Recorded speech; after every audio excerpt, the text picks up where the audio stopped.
नमस्कार प्यारे साथियों, हार्दिक स्वागत, अभिनंदन आपके अपने YouTube channel RBSC online classes में। देखिए प्यारे विद्यार्थियों, लगातार संस्कृत के आपको वीडियो मिलते जा रहे हैं। अपन ने संस्कृत के जो बड़े पार्ट थे, इंपॉर्टेंट पार्ट थे, वो मैंने आपको करवा दिए। आज अपन स्टार्ट कर रहे हैं आपकी बुक पोर्शन, जो कि लगभग आपके 40 मार्क्स की है। कुछ स्टूडेंट ये पूछ रहे हैं कि सर हर टॉपिक में मार्क्स बता दिया करो कि कितने मार्क्स का है। तो आप वीडियो जब भी स्टार्ट हो, कोई टॉपिक स्टार्ट करता हूं, आप उस फर्स्ट वीडियो को देखो। हर वीडियो के अंदर जब भी नया टॉपिक आता है, मैं आपको पहले मार्क्स बताता हूं कि इतने मार्क्स का है। तो प्यारे विद्यार्थियों देखिए, आज अपन स्टार्ट करेंगे अपना बुक पोर्शन। बहुत इंपॉर्टेंट चीज स्टार्ट करेंगे, क्योंकि लगभग 40 मार्क्स आपके बुक पर आधारित होंगे। व्याकरण के जितने इंपॉर्टेंट पॉइंट थे पहले मैंने इसलिए कराए क्योंकि उनका प्रयोग लगातार अपन जब चैप्टर पढ़ेंगे उनमें भी होगा, है ना। तो अब अपन बुक पोर्शन स्टार्ट कर रहे हैं। बुक पोर्शन में एक चीज ध्यान रखना, ट्रांसलेशन जब समझाऊं आपको, एकदम ध्यान से ट्रांसलेशन समझिएगा। चैप्टर जब आपको समझ में आ जाता है, ये समझ लीजिए पूरा, अगर ट्रांसलेशन समझ आ गई पूरा चैप्टर समझ में आ जाता है, क्योंकि क्वेश्चन आंसर है, चाहे संधि के क्वेश्चन है, सब कुछ उसी चैप्टर के अंदर से पूछे जाते हैं।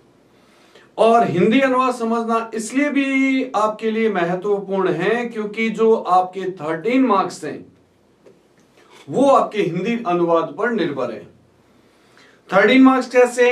एक आएगी पद्यांश की ट्रांसलेशन, वो आएगी आपके 5 मार्क्स की। एक आएगी गद्यांश की ट्रांसलेशन, वो भी 5 मार्क्स की आएगी। और एक संस्कृत व्याख्या आएगी, वो आएगी आपके 3 मार्क्स की। तो टोटल आपके 13 मार्क्स हैं, वो सिर्फ और सिर्फ ट्रांसलेशन पर निर्भर है। तो ध्यान से वीडियो को लास्ट तक एकदम अच्छे से देख रहा हूं। मैं आपको एक एक वर्ड का मीन्स बताऊंगा, साथ में पेंसिल लेके बैठिएगा। जितने भी मुश्किल वर्ड हैं आप साथ साथ में उनको लिखते रहिए। एक और गुजारिश है आप सभी प्यारे विद्यार्थियों से कि जो भी चैप्टर आपके वीडियो में कंप्लीट हो, उसको कॉपी में जरूर उसकी ट्रांसलेशन करें। कॉपी में जरूर ट्रांसलेशन करें, वही आपको हेल्प करेगी बेटा जी, वही आपकी हेल्प करेगी। जब आप सेल्फ स्टडी करोगे वही आपके मार्क्स निकालेंगे। मैं आपको चैप्टर समझाऊंगा, गारंटी है। चैप्टर वीडियो अच्छे से अगर आप देखते हो तो एकदम अच्छे से आपको चैप्टर समझ में आ जाता है। तो स्टार्ट करते हैं अपन, श्री गणेश करते हैं अपन इस चैप्टर पोर्शन का। पहला चैप्टर है अपना सूची पर्यावरणम। सूची में होता है स्वच्छ पर्यावरण। देखिए ये पाठ, अयम पाठ आधुनिक संस्कृत कवे हरिदत्त शर्मणः लसल लतिका इति रचना संग्रहात संकलितो अस्ति। कोई भी पाठ हो, उसके लेखक का, कवि का नाम प्लस किस ग्रंथ से वो लिया गया, ये चीज आप उस चैप्टर के अंदर जरूर याद कर लें। तो ये पाठ हरिदत्त शर्मा के द्वारा लिखा गया है और लसल लतिका नाम के ग्रंथ से इसको लिया गया है। ये चीज आप इसके अंदर ध्यान रखें। तो आज स्टार्ट करते हैं अपन पहला श्लोक। ध्यान से समझिएगा, ध्यान से पूरे वीडियो को प्यारे विद्यार्थियों देखिएगा। पहला श्लोक है, दुर्वहम अत्र जीवितम जातम प्रकृति रेव शरणम। अब कोई भी बड़ा वर्ड हो, मुश्किल वर्ड हो, उसका संधि विच्छेद कर लो, हिंदी अनुवाद इजीली समझ में आ जाएगा। जैसे दुर्वहम मत्र है, तो इसका संधि विच्छेद हो जाएगा दुर्वहम प्लस अत्र। ये मैंने आपको संधि करवाई थी, व्यंजन संधि के अंदर एक अनुस्वार संधि कराई थी। ये अनुस्वार संधि का है। अत्र मिस यहां पर, दुर्वहम मिस कठिन, यहां पर जीवितम मिस जीना, दुर्वहम मिस कठिन, जातम मिस हो गया। ध्यान से देखिएगा, एक एक वर्ड का आपको मीन्स बता रहा हूं। यहां जीवन, जीवित रहना, दुर्वहम मिस कठिन हो गया है। प्रकृति रेव, इसका संधि विच्छेद हो जाएगा प्रकृति ही प्लस एव। ये आपके विसर्ग संधि में से ऋत्व संधि का उदाहरण है। केवल प्रकृति ही मिस प्रकृति की, एव मिस ही, शरणम मिस शरण है। यहां पर जीवन जीना कठिन हो गया है, केवल प्रकृति की ही शरण है। कहां पर जीना कठिन हो गया है? जो शहरों का प्रदूषित वातावरण है वहां का कवि कह रहा है कि वहां पर जीवित रहना बहुत कठिन हो गया है। केवल प्रकृति की ही शरण है, सूची पर्यावरणम यानी कि स्वच्छ पर्यावरण की शरण है। महानगर मध्य, महानगरों के मध्य में इस बीच में चलत निशम का संधि विच्छेद हो जाएगा, चलत प्लस अनिशम, चलत प्लस अनिशम। महानगरों के बीच में अनिशम मिस होता है रात दिन, अनिशम मिस होता है रात दिन। फिर कह रहा हूं पेंसिल साथ में रखिए, जितने भी मुश्किल वर्ड है साथ साथ में लिखते रहिए। अनिशम मिस होता है रात दिन, चलत मिस चलने वाला, कालायश चक्रम यानी कि लोहे का पहिया, कालायश चक्रम मिस होता है लोहे का पहिया, मनः शोष्यत मिस मन को सुखा रहा है, तनु पेश्यत, तनु मतलब होता है शरीर को, पेश्यत मिस पीस रहा है, और ये हमेशा सदा मिस हमेशा, वक्रम मिस टेढ़ा, भ्रमति मिस घूमता है। महानगरों के बीच चलने वाला लोहे का पहिया मन को सुखा रहा है, शरीर को पीस रहा है, और ये हमेशा वक्रम मिस टेढ़ा घूमता है।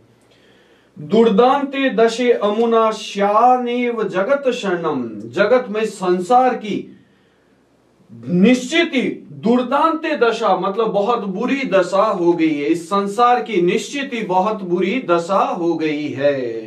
एक बार फिर पूरा श्लोक समझा रहा हूं, ध्यान से देखिएगा। यहां पर जीवित रहना कठिन हो गया है, केवल प्रकृति की ही शरण है, स्वच्छ पर्यावरण की शरण है। महानगरों के बीच चलने वाला, चलत मिस चलने वाला, अनिशम मिस रात दिन, रात दिन चलने वाला, कालायश चक्र मिस लोहे का पहिया मन को सुखा रहा है, शरीर को पीस रहा है, और ये हमेशा टेढ़ा घूमता है। निश्चित ही संसार की, जगत मतलब होता है संसार की, बहुत बुरी दशा हो गई है। ये आपका पहला श्लोक हो गया। नेक्स्ट श्लोक पे आते हैं अपन। नेक्स्ट श्लोक क्या कह रहा देखिए, कजल मलिनम धूमम मुंचती सत शक्ति यानम, सत मतलब होता है सैकड़ों, शक्ति यानम इस रेलगाड़ियां, शत मिस होता है सैकड़ों, शक्ति यानम इस रेलगाड़ियां, कजल मिस काजल के समान, कजल मिस होता है काजल के समान, मलिनम मिस मैला, धूमम मिस धुआं, मुंचती मिस छोड़ रही है। एक एक वर्ड का मीनिंग बता रहा हूं आपको, ध्यान से समझिएगा बेटा जी, एक एक चीज को अच्छे से ध्यान से समझिए, जो भी मुश्किल वर्ड हो लिखते रहिए। सैकड़ों रेलगाड़ियां काजल के समान मैला धुआं मुंचती मिस छोड़ रही है।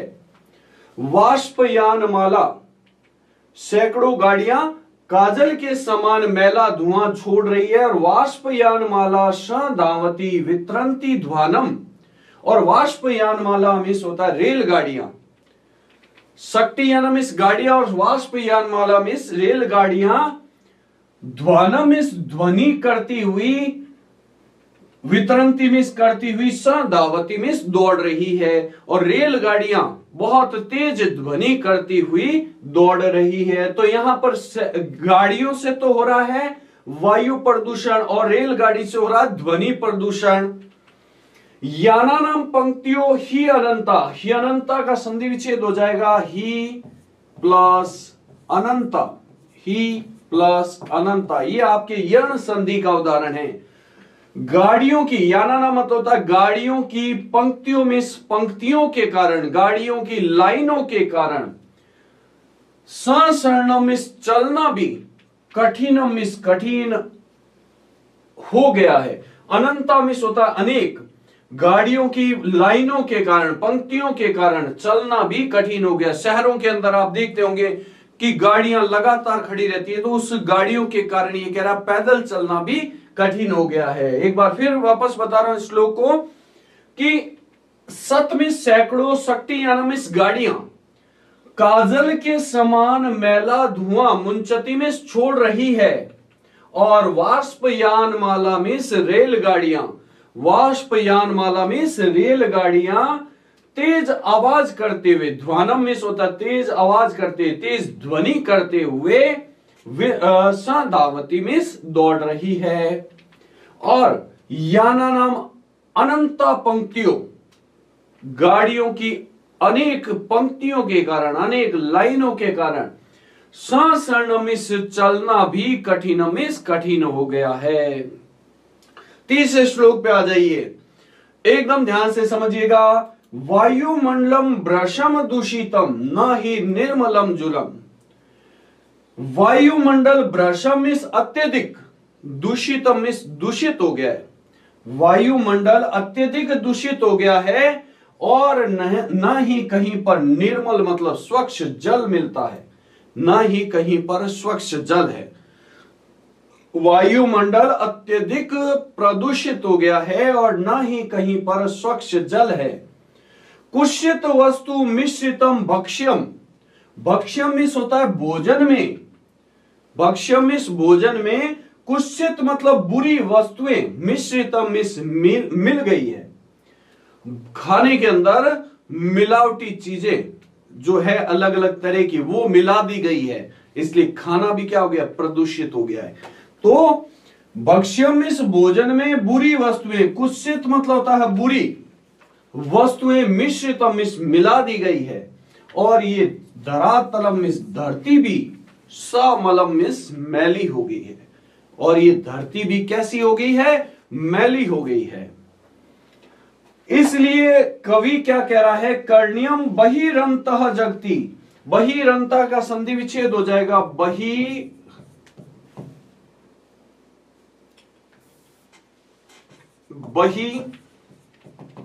प्लस अंतः, बहि में बाहर और अंतः में अंदर के, जगती में संसार की, बहुशुद्धिकरणम यानी कि अत्यधिक शुद्ध करने की आवश्यकता है। इसलिए अंदर और बाहर के जगत को बहुत शुद्ध करने की आवश्यकता है। क्यों आवश्यकता है, क्योंकि देखिए क्या कहता है कवि कि वायुमंडल अत्यधिक दूषित हो गया है और न ही कहीं पर निर्मल यानी कि स्वच्छ जल प्राप्त हो रहा है। भोजन के अंदर ये कह रहा भक्ष्यम, इस भोजन में बुरी वस्तुएं मिश्रितम इस मिला दी गई है, और ये धरती, धरातलम इस धरती, समलम इस मैली हो गई है। इसलिए इस कह रहा है बहि अंतः जगती मतलब बाहर और अंदर के संसार का की अत्यधिक शुद्धि करने की आवश्यकता है। तो प्यारे विद्यार्थियों 3 श्लोक आपके हो गए, उम्मीद करता हूं एकदम अच्छे से आपको समझ में आए होंगे। देखिए एक एक वर्ड का आपको मीनिंग बता रहा हूं, एक एक चीज आपको अच्छे समझा रहा हूं, फिर पूरे श्लोक को आपको वापस बता रहा हूं। साथ में हार्ड वर्ड लिखते रहिए और आप एक टारगेट रख लीजिए, जैसे ही वीडियो एंड हो उसको कॉपी में जरूर आपको करना है ट्रांसलेशन, तभी आप इसमें परफेक्ट हो पाओगे भी। नेक्स्ट श्लोक पे आ जाइए। अब कवि इस शहर के प्रदूषित वातावरण से क्या हो गया, बहुत परेशान हो गया। तो वो क्या कामना करता, क्या चाहता, देखिए, कंचित कालम नय माम अस्मान नगराद बहु दूरम। कवि कहता है कंचित मतलब कुछ, कालम मतलब समय के लिए, माम मिस मुझे, अस्मान मिस इस, इसमें देखिए अलग अलग वर्ड है, और नगराद मिस नगर से। इसको इसके अंदर 3 वर्ड है, माम प्लस अस्मान प्लस नगराद। कवि कहता है कि कंचित मतलब कुछ, कालम मतलब समय के लिए, माम मिस मुझे, अस्मान मिस इस, नगराद मिस नगर से, बहु दूरम मिस बहुत दूर, नए मिस ले जाओ, मुझे इस नगर से कुछ समय के लिए बहुत दूर ले जाओ। क्यों ले जाओ, क्या चाहता है, प्रपश्यामी ग्रामांते, ग्रामांते का संधि विच्छेद हो जाएगा, ग्राम प्लस अंते, ग्राम प्लस अंते, गांव के अंत में, गांव की सीमा पर, निर्जर मतलब पयपुरम मतलब जल से भरे हुए, पय मत होता जल और पुरम मतलब भरे हुए, जल से भरे हुए, निर्जर मतलब झरने और नदियां, प्रपश्यामी मीन्स देखना चाहता हूं। कवि कहता है मैं गांव की सीमा पर जल से भरे हुए नदियां और झरनों को प्रपश्यामी मीन्स देखना चाहता हूं। एकांते कांतारे क्षणम अपि में स्यात् संचरणम। एकांते मीन्स अकेले में, और कांतारे मीन्स जंगल में। अकेले जंगल में क्षणम अपि का संधि विच्छेद हो जाएगा, क्षणम प्लस अपि। अकेले जंगल में क्षणम अपि मतलब एक पल के लिए, में मिस मेरा, संचरणम मिस घूमना, स्यात् मिस हो जाए। कवि की ये कामना है कि अकेले जंगल में कुछ पल के लिए मेरा घूमना हो जाए। देखिए अब वापस बता रहा हूं श्लोक को। कवि क्या कामना करता है, कवि की क्या इच्छा है। वो शहर के प्रदूषित वातावरण से इतना परेशान हो गया है, वो कह रहा है कि कंचित कालम मतलब कुछ समय के लिए मुझे, मामिस मुझे आसमान नगरात मिस इस नगर से बहु दूरम मिस बहुत दूर, नए मिस ले जाओ। गांव की सीमा पर, ग्रामांत मिस गांव की सीमा पर जल से भरे हुए नदियां और झरने, प्रपश्यामि मिस देखना चाहता हूं। अकेले जंगल में कुछ समय के लिए, एक पल के लिए मेरा घूमना हो जाए। नेक्स्ट श्लोक, ये बहुत इंपॉर्टेंट श्लोक भी है, लगा लीजिए इसको, इंपॉर्टेंट लगा लीजिए, ये भी इंपॉर्टेंट है, ठीक है। नेक्स्ट श्लोक पे आ जाइए। हरित तरुणाम ललित लतानाम माला रमणीया। हरित मतलब हरे, तरुणा मतलब पेड़ों की, हरे वृक्षों की, और ललित मतलब सुंदर लताओं की, हरे वृक्ष और सुंदर लताओं की माला, रमणीया में सुंदर है। अब गांव के प्राकृतिक वातावरण का कवि वर्णन कर रहा है। वो क्या कह रहा है, देखिए कि हरे पेड़ों और ललित लताओं, ललित मतलब होता है सुंदर लताओं की माला, रमणीया में सुंदर, यानी कि गांव के अंदर एक पंक्ति के अंदर जो पेड़ पौधे लगे होते हैं, सुंदर लताएं लगी होती है, उनकी जो माला है, उनकी जो पंक्तियां, वो बहुत ही सुंदर लग रही है।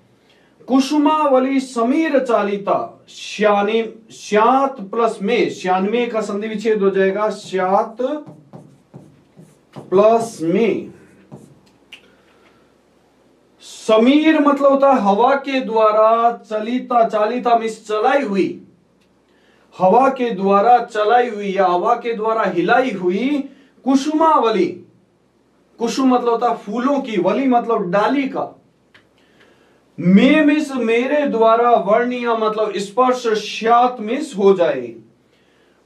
समीर मतलब होता है हवा के द्वारा चलाई हुई, कुसुमावली मतलब फूलों की डाली का मेरे द्वारा स्पर्श हो जाए, यानी कि जो डालियां हवा के द्वारा हिल रही है, कवि चाहता है वो हिलती हुई डालियां मुझे स्पर्श कर ले। फिर है नव मालिका रसालम मिलिता। नव मालिका मतलब नई डालियां हैं, वो रसालम मतलब फलों से, मिलिता मिस मिल रही है, यानी कि फलों से भर गई है। नई डालियां फलों से मिल रही है और उनका संगमनम मिस मिलना, रुचिरम मिस बहुत सुंदर लग रहा है। नई डालियां फूलों से, फलों से मिल गई है और उनका मिलना बहुत सुंदर लग रहा है। वापस समझा रहा हूं, ध्यान समझिएगा। हरे पेड़ों और ललित मतलब सुंदर लताओं की माला, रमणीया में सुंदर है। और समीर मतलब हवा के द्वारा, चालिता में चलाई हुई या हिलाई हुई डालियों का, फूलों की डाली, कुसुम मतलब होता फूल, फूलों की डाली का, में मिस मेरे द्वारा, वर्णीया मिस स्पर्श, श्यात मिस हो जाए। और नई डालियां हैं वो रसालम मिलिता मतलब फलों से मिल रही है और उनका मिलना भी रुचिरम मतलब बहुत सुंदर लग रहा है। ये आपके 5 श्लोक हो गए बेटा जी।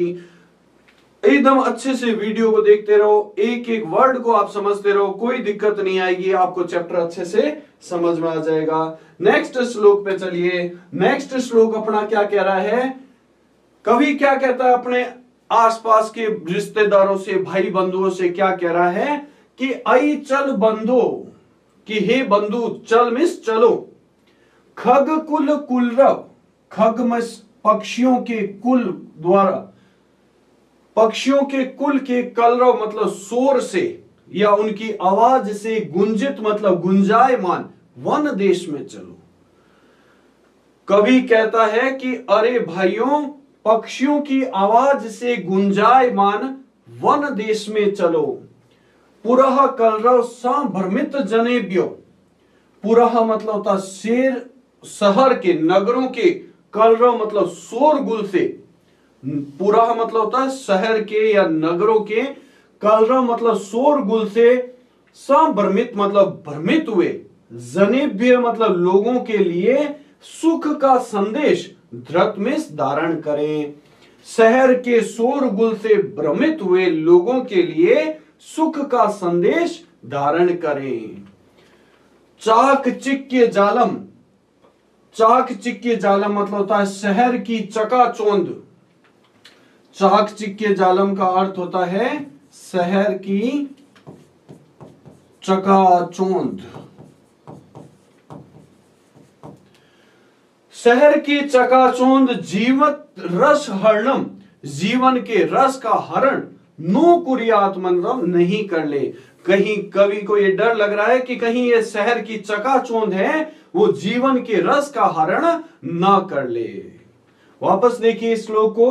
कवि कहता है कि अरे बंधु चलो, पक्षियों की आवाज से, खगकुल मतलब पक्षियों के परिवार, पक्षियों के समूह की आवाज से, कलरव मतलब होता आवाज से, गुंजित मतलब गुंजायमान वन देश में चलो। पुरह कलरव मतलब शहर के शोरगुल से भ्रमित हुए लोगों के लिए सुख का संदेश धृत मतलब धारण करें। चाकचिक्य जालम मतलब शहर की चकाचौंध, कहीं जीवित रस हरण मतलब जीवन के रस का ही हरण ना कर ले, मतलब जीवन के रस का मतलब होता है जो जीवन का सुख है उसका ही हरण ना कर ले। और अंतिम श्लोक पे आ जाइए प्यारे विद्यार्थियों। प्रस्तर तले, अब शहर का वातावरण बता रहा है कवि। प्रस्तर तले लता तरु गुल्मा नो भवन्तु पिष्टा। कवि क्या कामना करता है श्लोक के अंदर, संसार के प्राणियों के लिए क्या कामना करता है कि लता मिस लताएं, तरु मिस वृक्ष और गुल्मा मिस झाड़ियां, तीन वर्ड है इसमें। लता मिस लताएं, तरु मिस वृक्ष और गुल्मा मिस होता है झाड़ियां। प्रस्तर तले मतलब पत्थरों के नीचे, नो भवन्तु पिष्टा, पिष्टा मतलब पिश, नो भवन्तु मतलब ना जाए। लताएं, वृक्ष और झाड़ियां हैं वो पत्थरों के नीचे ना पिस जाए, यानी कि चारों तरफ शहर में सड़कें, मकान, ये होने से क्या हो जाएगा, जो पेड़ है, लताएं, झाड़ियां, उन सबको काट दिया जाएगा, उनके नीचे दब जाएगी। तो कह रहा है कि लताएं, वृक्ष और झाड़ियां हैं वो पत्थरों के नीचे, नो भवन्तु पिष्टा मतलब पिस नहीं जाए। पाषाणी सभ्यता निसर्गे स्यात् न समाविष्टा। पाषाणी मतलब होता है पथरीली, पाषाणी मतलब होता है पथरीली सभ्यता, चारों ओर न समाविष्टा मतलब न फैल जाए। समाविष्टा मतलब होता है फैलना, और श्यान का संधिविच्छेद हो जाएगा स्यात् प्लस न, स्यात् प्लस न। पथरीली सभ्यता चारों तरफ न फैल जाए। कवि क्या कहता है, मानवाय जीवनम काम्ये, मनुष्यों के जीवन की कामना करता हूं। नो जीवन मरणम, ना कि जीवन मतलब जीवित रहते हुए, मरणम मतलब मरने की कामना करता हूं। कवि कह रहा है मैं मनुष्यों के जीवन की कामना करता हूं, ना कि जीवित रहते हुए मरने की कामना करता हूं। वापस समझिए श्लोक को। पत्थरों के नीचे, पहले यहां से स्टार्ट करते हैं। लताएं, तरु मिस वृक्ष, गुल्मा मिस झाड़ियां, पत्थरों के नीचे, पिष्टा मिस पिस, नो भवन्तु मिस नहीं जाए, पत्थरों के नीचे ना पिस जाए। पाषाणी सभ्यता यानी कि पथरीली सभ्यता, न समाविष्टा निसर्गे मतलब चारों तरफ न फैल जाए। कवि कहता है मानवाय जीवनम काम्ये, मनुष्यों के जीवन की कामना करता हूं। नो जीवन मरणम, जीवित रहते हुए मरने की कामना नहीं करता। तो प्यारे विद्यार्थियों, ये आपका ट्रांसलेशन कंप्लीट हो गया। उम्मीद करता हूं एकदम अच्छे से आपको समझ में आया हुआ होगा। इसमें कोई भी डाउट हो तो आप कमेंट में मेरे से जरूर पूछिए। एक एक वर्ड को आपको समझना है इसमें।